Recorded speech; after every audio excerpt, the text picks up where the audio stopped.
Hello everyone. So in this video we will look how we can process CSV file and a JSON file. So right now I'm in the Palantir Foundry Pipeline Builder application. I will upload my CSV and JSON file in the Pipeline Builder directly. You can also upload the files in Foundry first and then import the data in Pipeline Builder. But I'll directly upload the files and process it. Let's see how we can do it. So whenever you will create any project in Pipeline Builder, you will land into a page like this. This is the home page of Pipeline Builder. So we will upload from our computer. So we will hit on upload from our computer. Then choose from your computer. So first, let's select the CSV file.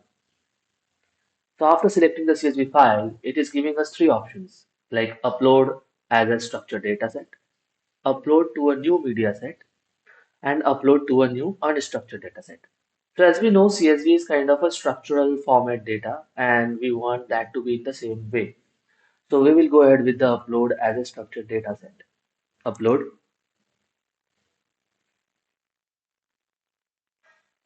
Boom. So right now we can see that we have uploaded our employee data. If you want to preview the data, you can click on the preview button. You will see when this particular data set is uploaded a few minutes, a few seconds ago. Who uploaded that? This is Chandradeep Anand, it's my name. You will get a specific RID, which is a resource ID for this particular data set. How many columns are there and how many files we processed. You can also find the row count if you hit here. So this is calculating the row count. Wait for a few seconds and it will give you the count.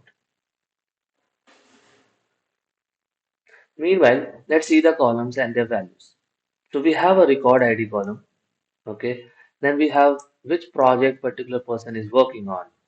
Um, and then we have a status, whether let's say the construction project that they're working on, construction project B, the status is active. And the employee which is working on that project is employee E001. The name of the employee, what role it is uh, holding in that project, their email ID, their salary, and that's it. So this is what the data we have right now with us. And we just uploaded our CSV and we are having a tabular data with us. Let's see how we can process the JSON file. The process is same, add data, browse and upload from your computer, choose from your computer, select the JSON, hit open. Now, here's the catch. To process the JSON file, we are not going to follow the recommended path, which is upload to a new media set. We are going to follow upload to a new unstructured data set. Okay, hit upload. It will take some time. Yes. So the data set is now uploaded. If you see, the icons are different. So CSV file when we uploaded, we got an icon something like data set. But this is also a data set, but it is unstructured. As a result, you are not seeing the same icon as employee 2000, whatever we have. Now, if you want to preview that, if you hit preview, you won't see the data because the data is in JSON format. Let's see how we can process this JSON data. So, first of all, we need to know the transformations, and before that, we need to know the schema of the JSON. So, I need to know the schema. So, I have already opened the JSON in my local system. Let me show you. So, this is the JSON file that we have, and these are the individual records under curly braces. So what I'll do, I'll copy the first record. This will be needed. Let's see where. So I'll select this particular node, then transform. Under transformation, I want to parse the JSON file, right? So I'll search for JSON. Yeah. See, extract rows from JSON file. Now under this transformation, you see, we need to specify the JSON schema and then only it will be able to parse it. Now in order to define the schema, you have an option to manually apply all those fields, their data types, etc. But I prefer to use the first row of the JSON and let Palantir Foundry itself identify the schema for it. So I'll hit generate schema and see. Automatically all the columns and their respective data types or whatever came directly, right?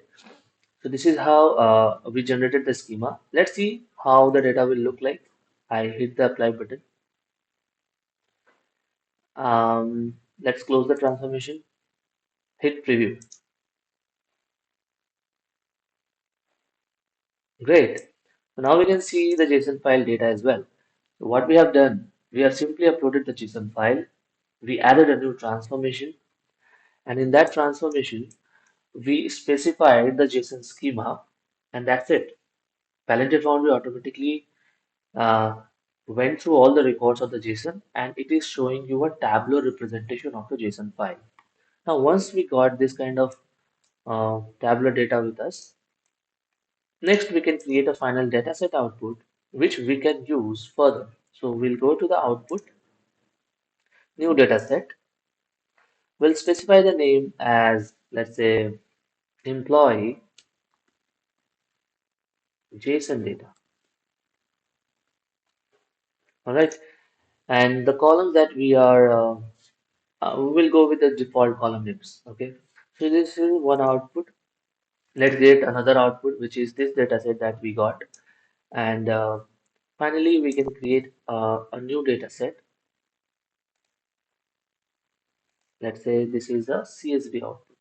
So employee CSV data. So once you define the output, we can run our build. Okay. So first, let's save the pipeline, then deploy. It is asking us which dataset you want to deploy. So we want both the datasets to be created. Let's hit deploy. It will take some time. It will run all the logic transformations and finally it will create the dataset. Let's wait for build to complete and then we will look into the final dataset created. Great. As you can see, the build is completed and these are the two dataset that is created. Let's see how the data is look like. So we'll click on this option. This will take me to that dataset which we just created. So the name of the dataset is employee CSV data. These are the columns. If I want to know or understand the status of all the projects, so we can have an overview of status column here. So we have around 674 planned, okay, projects. Then we have 664 completed projects, and right now 662 active projects. So, and how many people belonging to individual roles? So these are the numbers for project managers, safety officers, supervisor, and site engineers. So this data set is now created and you can use this data set further for creation of your ontologies and further to use in the workshop application. We will deep dive into all of these further steps, but this is how we can process a CSV file as well as a JSON file. Thank you so much. See you in the next video.